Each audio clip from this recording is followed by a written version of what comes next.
நிலையான புகழுக்குரிய தூய்மை மிகு நற்கருணைக்கு எல்லா காலமும் ஆராதனையும் புகழும் ஆட்சியும் உண்டாக கடவுது.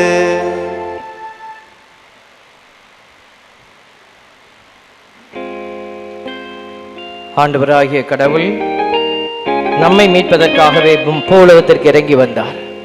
மனிதர்களை அன்பு செய்கிற தந்தையினுடைய அன்பை வெளிப்படுத்தவே இறங்கி வந்தேன் என்று நமக்கு சொல்லிக்கொண்டே இருக்கிற தேவன் எழுந்து நின்று இந்த தெய்வம் ஆபிரகாமின் துவக்க நாட்களில் இருந்தே ஆபிரகாம் வழியாக வெளிப்பட்ட அந்த ஆண்டவர் இன்றைக்கும் அப்படியாகவே வெளிப்படுகிறார். அவரை துதித்து ஆராதித்து பாடி மகிமைப்படுத்துவோம்.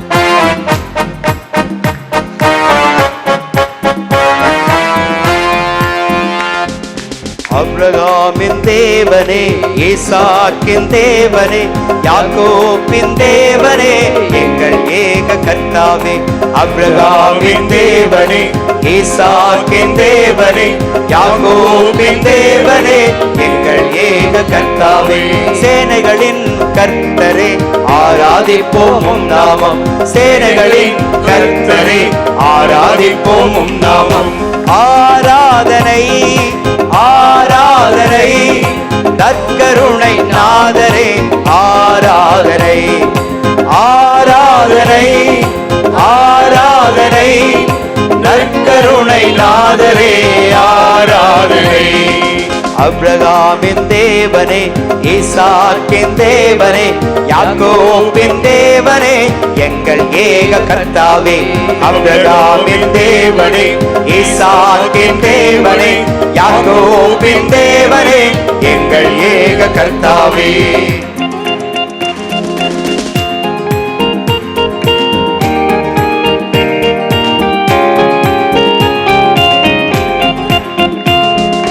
குருடருக்கு பார்வையும் சிறைப்பட்டவர்க்கு விடுதலையும் செவிடருக்கு கேள்வியுமாய் குணப்படுத்தும் கர்த்தாவே.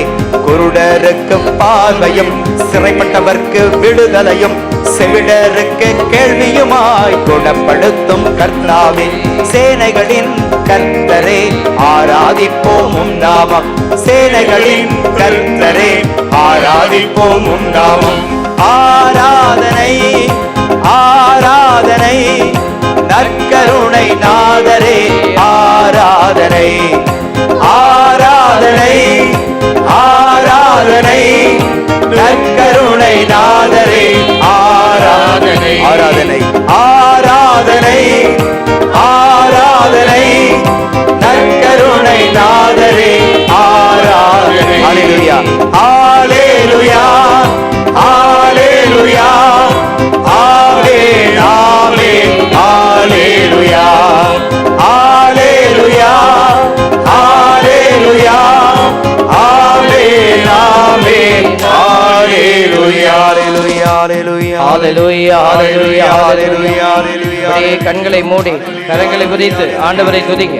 ஹல்லேலூயா ஹல்லேலூயா ஹல்லேலூயா ஹல்லேலூயா ஹல்லேலூயா ஹல்லேலூயா ஹல்லேலூயா ஹல்லேலூயா ஹல்லேலூயா. ஆண்டவரோடு இருப்பதனுடைய அடையாளமாக இருப்பதனால் நாம் துதிக்கிற பொழுது நம் ஆண்டவரோடு இணைய முடியும். கண்களை மூடி வேறு காரியங்கள் கவலைகளை எல்லாம் மறந்து ஆண்டவரை துதிப்போம். ஹல்லேலூயா ஹல்லேலூயா ஹல்லேலூயா ஹல்லேலூயா ஹல்லேலூயா ஹல்லேலூயா ஹல்லேலூயா. நன்றி இயேசுவே, நன்றி ஆண்டவரே, நன்றியோடு மை துதிக்கிறோம் ஆண்டவரே. தாயின் கருவிலிருந்து எங்களை பெயர் சொல்லி அழைத்து எங்களை பாதுகாத்து ஒரு கொடுத்து வழிநடத்துகிறவரே, உருவமற்று கிடந்த எம்மையெல்லாம் நீர் உருவாக்கி நீர் தகப்பனே.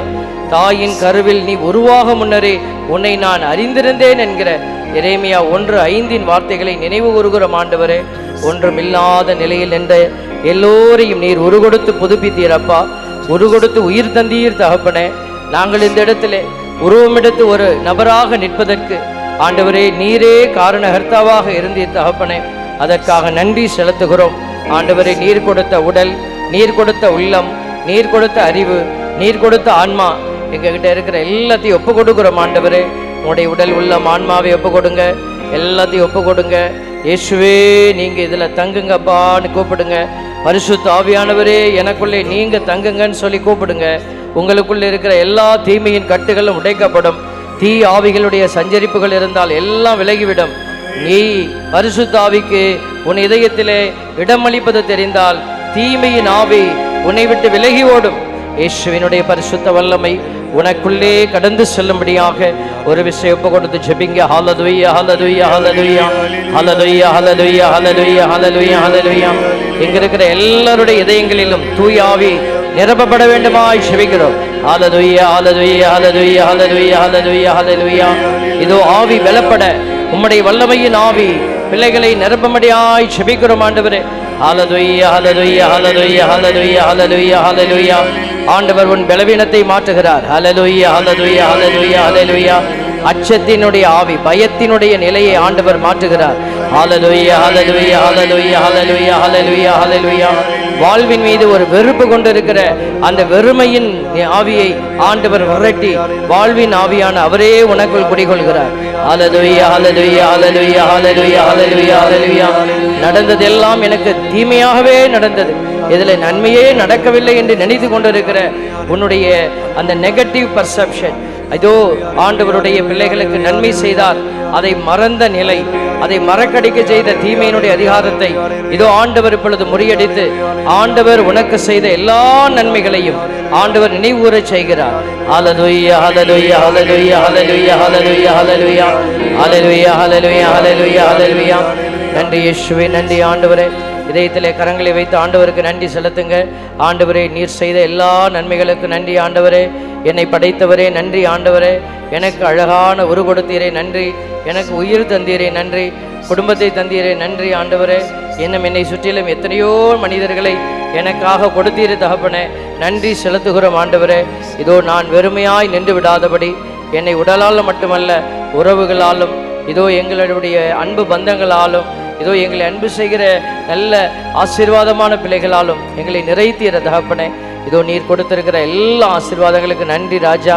ஆண்டவரே, இத்தனை ஆசீர்வாதங்கள் இருந்தும் அதை காண முடியாத வேதனையில் பிள்ளைகள் இருந்தால் அவர்களுடைய அந்த அகக்கண்களை திறந்து நீர் கொடுத்திருக்கிற ஆசீர்வாதங்களை அறிந்து கொள்ளக்கூடிய ஆற்றலை எங்களுக்கு நீர் இப்பொழுது அருள்வீராக. ஹல்லேலூயா ஹல்லேலூயா ஹல்லேலூயா ஹல்லேலூயா ஹல்லேலூயா ஹல்லேலூயா. நன்றி இயேசுவே, நன்றி ஆண்டவரே. கேட்பதற்கு மேலாக கொடுக்கிறவரே, வந்திருக்கிற ஒவ்வொரு மகனையும் மகளையும் இந்த மாதத்தினுடைய முதல் புதன்கிழமையினுடைய இந்த நவநாள் பக்தி முயற்சியில் ஒப்பு கொடுத்து ஜெபிக்கிறோம். அக்கருணை நாதரே, பிள்ளைகளுடைய இதயங்களை ஊடுருவி பாய்கிற இந்த பரிசுத்த ஆவியானவரை பிள்ளைகளுக்கு நின்று கொடையாக தந்து வழி நடத்துவீராக. உடைய இரக்கம் நிறைந்த கரத்திலே நாங்கள் வெறுமையாய் இந்த இடத்திலிருந்து செல்லாதபடி நிறைவின் ஆவி எங்களை நிறைத்து ஆசீர்வதிக்க எங்களை ஒப்பு கொடுத்து ஜெபிக்கிறோம். ஜெபம் கேளும் நல்ல பிதாவே. வலதுகரம் உயர்த்தி ஆமென். அமர்ந்து கொள்வோம். ஆண்டவருடைய நற்செய்தி என்று வாசிக்கப்பட்டது. முதல் வாசகத்தில் நம்ம பார்க்குறோம், திருத்தூதர்கள் பிரச்சனை வந்தப்பெல்லாம் என்ன செய்தாங்கன்னா அவர்கள் ஒன்று கூடி வந்து அந்த காரியத்தை குறித்து பேசினார்கள். கடவுளுடைய பிரசன்னத்திலே அவர்கள் அமர்ந்து திட்டமிட்டார்கள், செயல்பட்டார்கள். அப்போ தான் அந்த காரியங்கள் எல்லாம் நிறைவாய் நடந்தது. இது வேணுமா, இந்த திருச்சபையில் இந்த காரியம் இருக்கணுமா, இது இப்படி வேணுமா, அப்படி வேணுமா. இன்றைக்கி நம்ம வந்து ஒரு ஃபார்மேட்டடு சர்ச்சை பார்க்குறோம். எல்லா விதத்திலும் ஒழுங்குபடுத்தப்பட்ட வகைப்படுத்தப்பட்டிருக்கிற வரைமுறைக்கு உட்படுத்தப்பட்ட அந்த சர்ச்சை நம்ம பார்க்குறோம். இதில் குருவானவர் நினச்சா எதையாவது மாற்றிக்க முடியுமான்னா மாற்றக்கூடாது, மாற்ற முடியாது. இந்த திருச்சபை இப்படி தான் ஆரம்பத்தில் இருந்திருக்குமா? கண்டிப்பாக இல்லை. திருச்சபை ஆரம்பித்த நாட்களில் நிறைய பிரச்சனைகள், இது இப்படி தான் செய்யணுமா, இது அப்படி செய்யணுமா என்று வழிபாடுகளுக்குள்ளேயே நிறைய போராட்டங்கள், பிரச்சனைகள், எப்படிப்பட்ட உடல் அடையாளங்கள் இருக்க வேண்டும், விருத்த சேதனம் சார்ந்த காரியங்கள், இப்படி பல்வேறு காரியத்தை குறித்து அவர்கள் குழப்பமடைந்தார்கள். ஒன்று கூடி வந்தார்கள், பேசினார்கள், சண்டை வந்தது, சர்ச்சைகள் எழுந்தது. ஆனால் தூய ஆவியார் அந்த இடத்திலே அற்புதமான விடுதலையை கொடுத்தார். பிரைஸ் தி லார்ட், ஹல்லேலூயா. உங்கள் வீடுகளிலும் சரி அல்லது எந்த ஆலயமாக இருந்தாலும் சரி, ஆவியானவரோடு நீங்கள் பயணித்து அந்த காரியத்தை குறித்து பேசுகிற போது அந்த இடத்திலே ஒரு விடுதலை கிடைக்கும். ஹல்லேலூயா. ஒரு சில இடத்துல நம்ம பார்க்குறோம், குடும்பத்தில் கணவன் மனைவி பிள்ளைகள் இப்படி ஒரு செட் ஆஃப் பீப்புள் நம்ம இருக்கிறோம். ஃபேமிலின்னா இப்படி இருக்கும். ஆஃபீஸ்னால் அது வேறு மாதிரி இருக்கும். ஒரு அதிகாரி இருப்பார், கீழே ஒர்க் பண்ணுறவங்களாம் இருப்பாங்க, படிநிலையில் இருப்பாங்க. பங்கு சமூகம், மறைமாவட்டம், ஆயர், குருக்கள், ஆயருக்கு கீழே இருக்கக்கூடிய அந்த பொறுப்பு தந்தையர்கள் இப்படியெல்லாம் இருப்பாங்க. ஆர்டர் இருக்குது. பங்குன்னு வந்தீங்கன்னாக்கா பங்கு பக்த இது பங்கு பேரவை, இந்த குருக்களுக்கு கீழே இதெல்லாம் இருக்கும். இப்போ ஒரு பிரச்சனை எந்த இடத்துல எழுந்தாலும் நம்ம என்ன செய்யணும்னா உடனே கூடி வந்து பேசணும். இது எப்படி நடத்தப்படணும்? தூய ஆவியின் துணையோடு நடக்கணும். அங்கே வந்து இவன் எப்படி பேசுகிறான்னு பார்ப்போம், இவனை பேச விட்டுறலாமா அப்படின்னு நினைக்கிற நினைப்பு இருந்ததுன்னா அந்த இடத்துல தான் பிசாசினுடைய ஆவி செயலாற்றுகிறார். சில இடத்துல பார்த்தீங்கன்னா கணவன் பேச விரும்புவார் அல்லது மனைவி பேச விரும்புவாங்க, தி அதர் பார்ட்னர் பேச மாட்டாங்க. மனைவியோ கணவனோ பேச மாட்டாங்க. ஒருத்தர் பேச விரும்புவாங்க, இன்னொருத்தர் பேச விரும்ப மாட்டாங்க. அப்போ இந்த பேச விரும்பாதவர், எந்த பேச்சுவார்த்தைக்குமே நம்ம ஒத்து வராத ஒரு மனநிலையோடு பயணிக்கிறவர் எவராவது இருந்தால் அவர்கள் இந்த ஆவிக்குரிய செயல்பாட்டுக்கு எதிரானவர்களாக இருக்கிறார்கள். அமைதியானவர்களாக இருப்பார்கள். பார்க்குறதுக்கு இவங்க அதிர்ந்து பேச மாட்டாங்க. ஆனால் பார்த்திங்கன்னா ஆவியானவருக்கு எதிரான ஒரு செயல்பாடு அவர்களுக்குள்ளிருந்து வெளிப்பட்டு கொண்டே இருக்கும். இது எல்லா இடத்துலையும் நம்ம பார்க்கலாம். பங்குகளில் பார்க்கலாம், மறைமாவட்டங்களில் பார்க்கலாம். பார்த்திங்கன்னா ஒரு அநியாயமான ஒரு காரியத்தை ஒரு அதிகாரி முன்னெடுத்து வைக்கிற போது மற்றவங்கள்லாம் அமைதியாக உட்கார்ந்துருப்பாங்க. இது அநியாயம், அப்படி செய்யக்கூடாது அப்படின்னு வாய் திறந்து சொல்ல மாட்டாங்க. அப்போ இவர்கள் பொறுப்பை பிடித்து கொண்டு இருக்கிறவர்கள். ஆதி திருச்சபையினுடைய கிறிஸ்தவர்களின் மனநிலையை இவர்கள் கொண்டிருக்கிறார்களா என்றால் இல்லை. தூய ஆவியினுடைய செயல்பாடு அவர்களுக்குள் இருந்து செயல்படுகிறதா? இல்லை. அப்படிப்பட்ட நிலையில தான் அது குடும்பமாக இருந்தாலும் சரி, தொழிலகமாக இருந்தாலும் சரி, பங்காக இருந்தாலும், மறைமாவட்டமாக இருந்தாலும் அது என்ன செய்யும்? அப்படியே அது வளர்ச்சி வளர்ச்சி இல்லை, வாழவே முடியாத நிலைக்கு அது ஸ்தம்பிச்சு போன நிலையில் போராடி கொண்டே இருக்கும். அதைத்தான் பவுலடியார் சொல்லுவார், படைப்பே பிரசவ வலியோடு காத்திருக்குதான், பிள்ளை பேற்றினுடைய அந்த நிலையில் காத்திருக்கிறது அப்படின்னு சொல்லுவார். அப்படின்னா என்ன அர்த்தம்? அந்த வேதனையினுடைய உச்சத்தில் கிடக்குது. ஏன்னா இந்த இடத்துல பேச்சுவார்த்தை நடத்துறதுக்கு மனிதர்கள் ரெடியாக இல்லை. அப்படிப்பட்ட சூழலை தான் இன்றைக்கி நம்ம போர்களாக பார்த்து கொண்டு இருக்கிறோம்.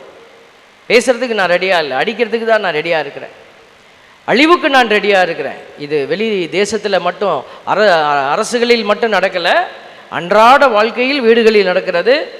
நம் வாழக்கூடிய எல்லா சூழ்நிலைகளிலும் இப்படிப்பட்ட நிலை நடந்து கொண்டே இருக்கிறது. இப்படி நடக்குதுன்னு சொல்லிட்டு போகிறதில்ல. இல்லை, இப்போ நான் எப்படிப்பட்ட அடையாளமாக இருக்கிறேன், நான் விரும்புகிறேன்னா இந்த இடத்துல ஒரு அமைதி வரணும், இந்த இடத்துல ஒரு பேச்சுவார்த்தை நடத்தணும், இந்த இடத்துல நாம் முன்னெடுக்கணும் அப்படின்னு ஒரு முயற்சியை செய்யக்கூடிய உணர்வு என்கிட்ட வருது அப்படின்னா, அந்த உணர்வுக்கு நம்ம செயல்படுறோம் அப்படின்னா கண்டிப்பாக நம்மகிட்ட தூய ஆவி செயலாற்றுகிறார். இவர்கள் தான் இந்த நற்செய்தியிலே வாசிக்கப்பட்டது போல, தந்தை என்னுள்ளும் நான் தந்தையுள்ளும் இருப்பது போல நீங்கள் என்னுள் இணைந்திருக்கணும். இயேசு ரொம்ப தெளிவாக சொல்கிறாரு, நான் உங்களோடு இணைந்திருப்பது போல. அப்படின்னா என்ன அர்த்தம்? அவர் உறுதியாக நம்மளோட தான் இணைந்து இருக்கிறார். இப்போ அவர் இணைந்திருக்கிறாருன்னா அவரை மரியாதையோடு ஏற்று அவருக்கு ஒரு அடையாளம் கொடுக்கிற பிள்ளைகள் மட்டும்தான் கிறிஸ்து அவர்கள். கிறிஸ்து அவன், கிறிஸ்து அவள். எல்லாரும் கிறிஸ்தவர்களாக இல்லை. கிறிஸ்துவுக்கு அடையாளம் கொடுக்காதவர்கள் கிறிஸ்துவின் சார்ந்தவர்களாக இருக்க முடியாது. இப்போ இன்றைக்கி நம்ம அரசியல் கட்சிகளை பார்த்துக்கிட்டே இருக்கிறோம். அந்த அரசியல் கூட்டத்தில் இருக்கிறவர் அந்த கட்சி தலைவருடைய மனதை வெளிப்படுத்தணும், அந்த தலைவருடைய எண்ணத்திற்கு அவர் செயல்படணும். அப்போ தான் அந்த கட்சியின் அடையாளமே அவர் இருக்கிறார்னு சொல்ல முடியும். அந்த கட்சிக்குள்ளே இருந்து கொண்டு வேறொரு காரியத்துக்குள்ளே போய் நிற்கிறார், வேறொரு தலைவரை அவர் பெருமையாக பேசுகிறாருன்னா அப்போ முரண்பாடு பார்க்குறோம். இவன் யாரா கிறுக்கு பயிலாக இருப்பான் போல இருக்க, இந்த கட்சியில் இருந்துக்கிட்டு அந்த தலைவரை பெருமையாக பேசுகிறானேன்னு நம்ம சொல்லுவோம். அதே போல தான் இன்றைக்கு நமக்கும் ஆண்டவரை சார்ந்திருக்கிற பிள்ளைகளாக நம்ம இருந்தோம் என்றால் ஆண்டவரை அடையாளப்படுத்துகிற காரியங்கள் நம்மில் வெளிப்பட வேண்டும். ஒரு காரியத்தை நாங்கள் ஒரு சம்பவம் நடந்தது வெளிநாட்டில், அதைத்தான் நான் முன்னாடியே சொன்னேன். நீங்கள் ஆண்டவர் உங்களுக்குள்ளே இருக்கிறாரோ, அவருடைய வார்த்தை உங்களுக்குள் இருந்தால் நீங்கள் கேட்பதெல்லாம் நடக்கும். ஒரு சகோதரிக்கு இது நடந்தது. அவருக்கு திடீரென்று நல்ல ஒரு பெரிய பணக்கார ஒரு பெண்மணி, பணம் நிறையா இருக்குது, கணவர் இழந்துட்டாங்க, சொத்து பத்துக்கள் எல்லாம் நிறையா வச்சுருக்கிறாங்க. அதை வைத்து கொண்டு தன் வாழ்க்கையை மகிழ்ச்சியாய் வாழ்ந்து கொண்டிருந்த ஒரு மகள், நல்லா படித்த ஒரு மேதாவி, திடீரென்று அவருக்கு ஒரு வியாதி, ஏதோ நோய்வாய் ஏற்பட்டு ஆஸ்பத்திரியில் போய் செக் பண்ணி பார்த்தா கேன்சர். அவருக்கு மிகவும் பெரிய அதிர்ச்சியான ஒரு காரியம். டாக்டர் சொல்லிட்டாரு, ஒரு 6 மாத காலம் நீங்கள் தாங்கலாம், 6 மாத காலமும் 7 மாத காலம்தான் உங்களுடைய வாழ்வு பயணம் அப்படின்னு சொல்லிட்டாங்க. இது அவருக்கு நேரடியாக வெளிப்படுத்தப்பட்ட உடனே அவர் உடைந்து போனார். 1 வாரம் உண்ணவில்லை, எங்கேயும் போல, கோயிலுக்கு போல, சாமி கும்பிடலை, 1 வாரம் உடைந்த நிலையில் இருந்தார். அப்புறம் ஒரு நாள் போய் கோயிலில் உட்காந்து ஜெபம் பண்ணுறாரு. அந்த அம்மா ஜெபம் பண்ணும்போது அவங்களுக்கு ஒரு சில உணர்வுகள். ஆண்டவரை போல நான் வாழ்வை முடிக்க போகிறேன். ஆண்டவர் வாழ்வை முடிக்கிறதுக்கு முன்னாடி வாழ்வு கொடுத்துட்டு தானே போனார், நான் யாருக்கு வாழ்வு கொடுத்துருக்குறேன் அப்படின்னு சொல்லி அவங்க யோசிக்கும் போது நெஞ்சு படபடன்னு அடிக்க ஆரம்பிச்சிச்சு. ஏன்னா அவங்க எந்த நன்மையும் பெருசாக செய்யலை. உடனே அவர் எழுந்தார், நல்ல ஒரு முடிவு மனநிலையோடு அமர்ந்தார். என்ன செய்ய போகிறேன், தன் சொத்துக்களை மதிப்பீடு செய்தார். உடனே அவர் ஒவ்வொரு இடங்களாக தெரிவு செய்தார். எந்தெந்த இடத்துலெல்லாம் எளிய மக்கள், ஏழைகள் வாழுகிறார்கள் அப்படிங்கிற பகுதியை லொக்கேட் பண்ணுறாரு. ஒரு டீம் ஃபார்ம் பண்ணிக்கிட்டாரு. அந்த சகோதரி பண்ணி கொண்டார்கள். பண்ணி கொண்டு அந்த டீமை வைத்து கொண்டு ஒவ்வொரு இடத்துலையும் சுய தொழிலை உருவாக்கி அதனுடைய அடிப்படை இன்ஃப்ராஸ்ட்ரக்சர் எல்லாம் கிரியேட் பண்ணி தன்னுடைய பணத்தை முழுவதுமாக அதுக்கு செலவிட்டு அநேகரை அந்த இடத்துல வேலைக்கு அமர்த்தி அனாதைகள், வாழ வழியற்றவர்களுக்கெல்லாம் வாழ்வு கொடுத்து அவர் என்ன செய்தார், இந்த அமைப்புகளை எல்லாம் உருவாக்குறார். அவர்கள் உருவாக்கி அவருடைய வேலையை என்னென்னா, இந்த யூனிட் நல்லா ஒர்க் பண்ணுதா, அந்த யூனிட் ஒர்க் பண்ணுதான்னு இவர் ஒவ்வொரு முறையும் இங்கேருந்து அங்கே பயணிக்கணும், அங்கேருந்து இங்கே பயணிக்கணும், இப்படியே ஓடிக்கிட்டே இருக்கிறது அவர் வேலை. அவர் பாருங்க, இந்த மனநிலையை செயல்படுத்த ஆரம்பித்தார். மாதங்கள் கடந்தது. தன்னுடைய வியாதியை மறந்து போனார். அவருக்கு நினைவு வந்தது ஒரு நாள், ஐயோ நம்ம வியாதி என்ன நிலையில் இருக்குன்னு தெரியலையே, நம்ம இதை பற்றி கவலையே படலையேன்னு சொல்லிட்டு அவர் காலத்தை பார்க்கிற பொழுது தான் டாக்டர் சொன்ன 6 மாதம் கடந்துருச்சு. அது 1 வருடத்துக்கு மேலாக கடந்து செல்கிறது. போய் செக்கப் பண்ணி பார்க்குறாங்க, கண்ட்ரோலில் இருக்குது, ஒன்றும் பெருசாக தெரியல. அவர் அதை பற்றி கவலைப்படலை. திரும்பி ஓடுறாரு. பாருங்கள், அந்த சகோதரி ஓடினார், ஓடிக்கொண்டே இருந்தார் இந்த மாதிரி பணிகளுக்காக. 6 வருடங்களுக்கு மேலாகிவிட்டது. பிறகு போய் செக்கப் பண்ண பாடியில் அந்த கேன்சருக்கான அடையாளம் இல்லை என்று சொல்லுகிற அளவுக்கு அவருடைய நிலை மாறி இருந்ததாக ஒரு வாழ்வியல் சாட்சி சொல்லுகிறார். அந்த இடத்துல நம்ம என்ன பார்க்குறோம், ஏதோ ஒருத்தர் நடந்துருச்சு, அவங்களுக்கு அற்புதம் நடந்துச்சு அப்படின்னு சொல்கிறதில்ல. அவர் இந்த வசனத்தை வாழ்வாக்கினார், அவ்வளோதான். ஆண்டவருக்குள்ளே நான் இருக்கிறேன்னா ஆண்டவர் எனக்குள்ளேருந்து பேசுகிறாரு. அப்போ ஆண்டவர் என்ன ஆசைப்பட்டார், எல்லாரும் வாழ்வு பெறணும், அதுக்கு தான் நான் உன்னை வச்சுருக்கேன். எல்லாத்துக்கிட்டே அதான் சொல்கிறாரு, அவங்கக்கிட்ட மட்டும் இல்லை. அப்போ அவங்க அதை உணர்ந்துட்டாங்க. நான் உன்னுள்ளும் என் வார்த்தைகள் உன்னுள்ளும் இருக்கிற போது, என் வார்த்தை உன்னுள்ள இருக்கிற பொழுது நீங்கள் என்ன செய்வீங்க, மாட்சியை பார்ப்பீர்கள், நீங்கள் கடவுளுடைய அதிசயத்தை பார்ப்பீர்கள் அப்படின்னு சொன்ன வார்த்தைக்கு இவர்கள் சாட்சியாய் மாறுகிறார்கள். அப்போ இவங்க என்ன செய்கிறாங்க, அந்த அன்பை எடுத்துக்கிட்டு ஓடுறாங்க, அன்பை பகிர்ந்து கொள்வதற்காக. இப்படி செயல்பாடு ஒரு இடத்துல வருகிற போது தான் ஆண்டவருடைய வார்த்தை விடுதலை பெறுகிறது. அது விடுவிக்கப்பட்ட வார்த்தையாக நமக்கு விடுதலை கொடுக்கிறது. இல்லைன்னா வார்த்தை கூட கட்டப்பட்ட நிலையில் கிடக்கும் பிள்ளைகளை. அதனால தான் ஆண்டவர் இன்னைக்கு நம்மளை கட்டப்பட்ட நிலையில் இருக்கக்கூடாது, நீ உன்னை உடைத்து வெளியில் வா, சும்மா ஜெபம் பண்ணிக்கிட்டே இருக்கக்கூடாது, செயல்படு, மிகுந்த கனி தந்து அப்படின்னு சொல்லியிருக்கிறார். மிகுந்த கனினா எப்படி நீ கனி கொடுக்கலாம், ஒவ்வொருத்தருக்கும் ஒவ்வொரு உலகம், ஒவ்வொரு வீடு, ஒவ்வொரு சூழல் இருக்கிறது. அந்தந்த இடத்துல நம்ம எப்படி கனி கொடுக்க முடியுமோ அப்படியெல்லாம் கனி கொடுத்து நம்ம கடவுளுக்கு சான்று பகிர்கிற போது மனிதர்கள் நீங்கள் உங்களுக்கு அப்ரிஷியேஷன் வைக்க மாட்டாங்க, மனிதர்கள் உங்கள் தலையிலே மகுடம் சூடுவதில்லை, நீங்கள் செய்கிற உதவி யாருக்கு போகுதுன்னு கூட தெரியாது, அப்படி தான் இருக்கும். அவங்க வாங்கிக்கிட்டு வாங்க எதுவுமே பெற்றுக்கொள்ளாதவர்கள் போல் பார்த்துட்டு உங்களை பார்த்து திரும்பி போவாங்க. நீங்கள் நினைப்பீங்க எவ்வளோ உதவி செஞ்சுருக்கிறேன், அவன் பாருங்கள் எப்படி போகிறான் பாருங்கள் அப்படின்னு நீங்கள் நினைப்பீர்கள். ஆனால் நீங்கள் செய்யக்கூடிய எல்லா காரியங்களும், மறைவாய் செய்யக்கூடிய எல்லா காரியமும் ஆண்டவருடைய குறிப்பேட்டில் வைக்கப்பட்டிருக்கிறது. Praise the Lord. அவர் ஒரு நாளும் உங்களை கைவிடவே மாட்டார். அவர் நம்பிக்கைக்குரியவர். எழுந்திருச்சு நிற்போமா, எல்லாம் எழுந்து நின்று. கட்டப்பட்ட மனிதர் எல்லாம் கட்டவிழ்க்கப்பட வேண்டும். வார்த்தை உங்களுக்குள்ளே இருந்து விடுதலையாக்கப்படுகிற போது தான், நம்ம வார்த்தையை நம்மிடமிருந்து விடுவித்து கொடுக்கிற போது, செயல் வடிவம் கொடுக்கிற போது அந்த வார்த்தை உங்களுக்கு செயலாற்ற ஆரம்பிக்கிறது. அந்த வார்த்தை உங்களுக்கு சுகமளிக்கிறது. அந்த வார்த்தை மனதிற்கு மகிழ்ச்சி அளிக்கிறது. அந்த வார்த்தை உங்களுடைய வாழ்வுக்கு ஒரு அர்த்தம் கொடுக்கிறது. எதுவுமே இல்லாம நான் ஒரு பக்தியா இருப்பேன். பக்தியும் பரவசமும் பரிசுத்தம் அல்ல. நல்லா ஞாபகம் வச்சுக்கோங்க. நான் பக்தியா இருக்கிறேன், பக்தியா இருங்க, நல்லது, அது உங்க விருப்பம். நான் பரவசமா இருப்பேன், பாடும்போது நல்லா நான் கையை தூச்சு பரவசப்படுவேன், அதெல்லாம் ஓகே. ஆனால் அந்த பரிசுத்தம் இருக்குதான்னு பார்க்கணும். பரிசுத்தம் அப்படிங்கிறது என்ன? இயேசு கல்வாரி மலையில் ஏறி கரங்களை விரித்து ரத்தம் சிந்தி அந்த செயல் வடிவம் கொடுத்தாரு பாருங்க, அதுதான் பரிசுத்தம். நீங்களும் நானும் எப்போ செயல்படுகிறோமோ அதுதான் பரிசுத்தம். அது நம்மிடத்திலே வருகிற போது உன் கட்டுகள் உடைக்கப்படும். துணிந்து மகிழ்ந்து பாடி ஆண்டவருக்கு நன்றி செலுத்துவோம். கட்டப்பட்ட மனிதரெல்லாம் கட்டவிழ்க்கப்பட வேண்டும்.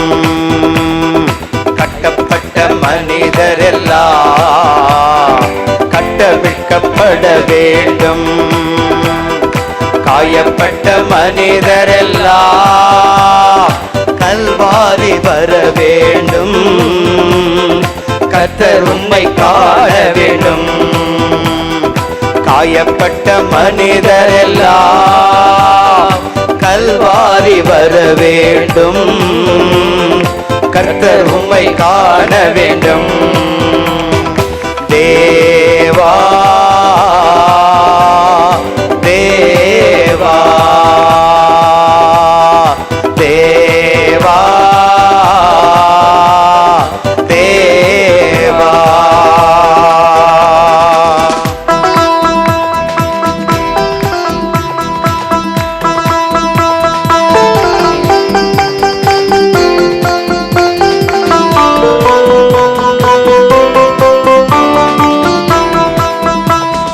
பாவங்கள் சாபங்கள் பாரத தேசத்தில் மறைய வேண்டும். பாவங்கள் சாபங்கள் பாரத தேசத்தில் மறைய வேண்டும். பாரத தேசத்தில் மறைய வேண்டும். பாரத தேசத்தில் மறைய வேண்டும். கட்டப்பட்ட மனிதரெல்லாம் கட்டவிழ்க்கப்பட வேண்டும். கட்டப்பட்ட மனிதரெல்லாம் கட்டவிழ்க்கப்பட வேண்டும். காயப்பட்ட மனிதரெல்லாம் கல்வாரி வர வேண்டும். கர்த்தர் உம்மை காண வேண்டும். காயப்பட்ட மனிதரெல்லாம் கல்வாரி வர வேண்டும். கர்த்தர் உம்மை காண வேண்டும். கட்டப்பட்ட மனிதரெல்லாம் கட்டவிழ்க்கப்பட வேண்டும். இயேசுவே ஹalleluya ஹalleluya ஹalleluya ஹalleluya ஹalleluya ஹalleluya ஹalleluya ஹalleluya. கண்களை மூடி எல்லாரும் துதிப்போம். கட்டப்பட்ட நிலை மாறணும் ஆண்டவரே. ஆண்டவருக்காக நீங்க என்ன செய்திருக்கிறாய்? இதோ எதை செய்ய விரும்புகிறாய்? ஆண்டவர்கிட்ட சொல்லுங்க. இதோ நான் செயல்பட விரும்புகிறேன். மிகுந்த கனி தந்து என் சீடராய் இருப்பதே தந்தைக்கு மாட்சி அளிக்கிறது என்று சொன்னீங்களே, அந்த தந்தைக்கு நான் மாற்றி கொடுக்க விரும்புகிறேன், கனி கொடுக்க விரும்புகிறேன். ஆண்டவரே, இதோ உமது பெயரால் நான் பிள்ளைகளை மன்னிக்க விரும்புகிறேன். உமது பெயரால் ஏற்றுக்கொள்ள விரும்புகிறேன். அன்பு செய்யப்பட முடியாதவர்களை அன்பு செய்ய நான் முயற்சிக்கிறேன். ஆண்டவரே, எனக்கு கட்டு தருகிறவரே, வாழ எனக்கு பெலன் கொடுக்கிறவரே, எனக்கு உதவி செய்யுங்க ஆண்டவரே மன்றாடுங்க. ஹalleluya ஹalleluya ஹalleluya ஹalleluya ஹalleluya. ஆண்டவர் உனக்கு பெலன் தருகிறார். ஆண்டவருக்காக செயல்பட முனைந்து செல்கிற உன்னுடைய கட்டுகள் உடைக்கப்படுகிற நேரம். ஹalleluya ஹalleluya. நோய்களை ஆண்டவர் மாற்றுகிறார். இதோ உன்னுடைய வலிகளை ஆண்டவர் மாற்றுவார். நீ ஆண்டவருக்காக ஓடுகிற அந்த நேரத்திலே உன்னுடைய நோய்கள் விடுதலை அடையும். உன்னுடைய கட்டுகள் உடைக்கப்படும். ஆண்டவருக்காக இதோ நான் செயல்படுகிற பிள்ளையாய் மாறுவேன். நான் வாழுகிற காலம் எத்தனை ஆண்டுகளோ எத்தனை நாட்களோ இருந்தாலும் பரவாயில்லை, நான் ஆண்டவருக்காக ஓடி வெற்றி பெறுவேன். ஆண்டவரே, இங்கு வந்திருக்கிற ஒவ்வொரு மகனினுடைய மகளுடைய எல்லா விதமான வேண்டுதல்களையும் நீர் இவர்களுடைய இந்த செயல்களின் வழியாக உருமாற்றம் அடைய செய்ய போகிறீர். அவர்கள் நிறைவை காண செய்ய போகிறீர். நீர் கொடுக்க போகிற எல்லா ஆசீர்வாதங்களுக்கும் நாங்கள் நன்றி கூறி, பிள்ளைகள் பெற்றுக்கொள்ள போகிற எல்லா நன்மைத்தனங்களுக்கும் நன்றி கூறி, தெய்வீக இரக்கத்திலே பிள்ளைகளை ஒப்பு கொடுத்து ஜெபிக்கிறோம். இயேசுவினுடைய பரிசுத்த நாமத்திலேயே மன்றாடுகிறோம். ஜெபம் கேளும் நல்ல பிதாவே. ஆமென். ஆமென். அமர்ந்து கொள்வோம். இதை முழந்தால் படிடுவோம். மாண்பியர் கீதம் பாடுவோம்.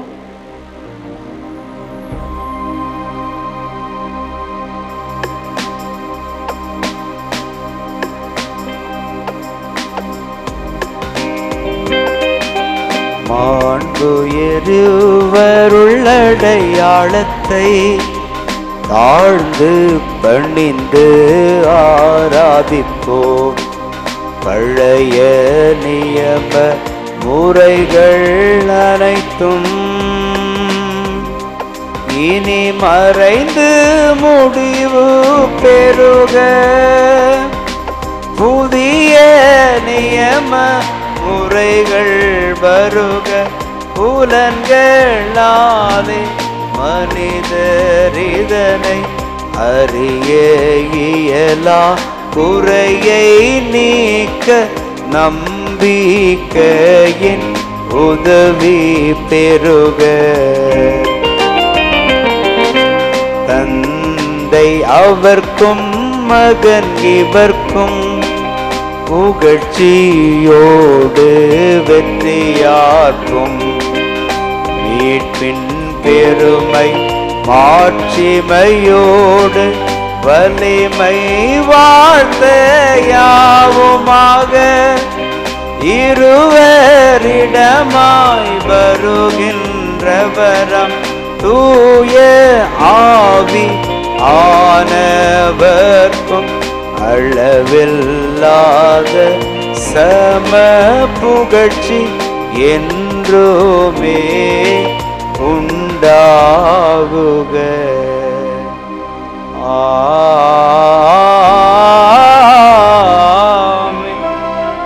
மன்றாடுவோமாக. இறைவா, இந்த வியப்புக்குரிய அருளடையாளத்திலே உம்முடைய பாடுகளின் நினைவு எங்களுக்கு விட்டு சென்றி உம் திருவுடல் திருரத்தமாகியவற்றின் தூய மறை பொருளை வணங்கும் நாங்கள் உமது மீட்பின் பயனை இடைவிடாமல் துய்த்துணர்ந்து மகிழ அருள்வீராக. தந்தையாகிய இறைவனோடு தூய ஆவியாரின் ஒன்றிப்பில் இறைவனாய் என்றென்று வாழ்ந்து ஆட்சி செய்கின்ற உம்மை மன்றாடுகின்றோம்.